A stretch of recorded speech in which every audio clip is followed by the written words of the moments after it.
Road സുരക്ഷയുടെ പ്രാധാന്യം school വിദ്യാഭ്യാസ കാലത്ത് തന്നെ വിദ്യാർത്ഥികൾ പഠിച്ചിരിക്കണമെന്ന് Perinthalmanna motor vehicle inspector P K Muhammad Shafeeq പറഞ്ഞു. സംസ്ഥാന ന്യൂനപക്ഷ ക്ഷേമ വകുപ്പിന് കീഴിൽ കോട്ടൂർ AKMHS-ൽ വിദ്യാർത്ഥികൾക്ക് സംഘടിപ്പിച്ച ക്യാമ്പിൽ ട്രാഫിക് ബോധവൽക്കരണ ക്ലാസ് നടത്തുകയായിരുന്നു അദ്ദേഹം. റോഡ് സുരക്ഷയുടെ പ്രാധാന്യം സ്കൂൾ വിദ്യാഭ്യാസ കാലത്ത് തന്നെ വിദ്യാർത്ഥികൾ പഠിച്ചിരിക്കണമെന്ന് Perinthalmanna motor vehicle inspector P K Muhammad Shafeeq പറഞ്ഞു. സംസ്ഥാന ന്യൂനപക്ഷ ക്ഷേമ വകുപ്പിന് കീഴിൽ കോട്ടൂർ AKM ഹയർ സെക്കൻഡറി സ്കൂളിൽ വിദ്യാർത്ഥികൾക്ക് സംഘടിപ്പിച്ച ഫ്ലവറിംഗ് ക്യാമ്പിൽ ട്രാഫിക് ബോധവൽക്കരണ ക്ലാസ് നടത്തുകയായിരുന്നു അദ്ദേഹം.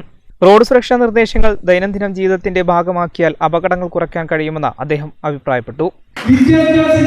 തുടക്കത്തിൽ തന്നെ ജീവിതത്തിൽ പ്രാവർത്തികമാക്കുന്ന രൂപത്തിലുള്ള റോഡ് സുരക്ഷാ സന്ദേശങ്ങൾ ഓരോരുത്തരും ഉൾക്കൊള്ളുകയും അത് മറ്റുള്ളവർക്ക്, പ്രത്യേകിച്ച് നിങ്ങളുടെ കുടുംബങ്ങൾ, നിങ്ങളുടെ കൂട്ടുകാർ, വീട്ടിൽ നിന്ന് അച്ഛൻ, ചേട്ടൻ മോട്ടോർ സൈക്കിളിൽ പുറത്തിറങ്ങുന്ന സമയത്ത് ഈ ഹെൽമെറ്റിൽ ധരിച്ചിട്ടേ പുറത്തിറങ്ങാവൂ എന്ന് നിങ്ങൾ വാശി പിടിക്കുമ്പോൾ അവർ അനുസരിക്കുന്നു.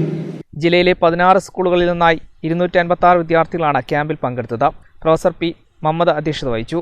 K Muneera, P Rajeena, P Sarath Chandrababu എന്നിവർ പങ്കെടുത്തു.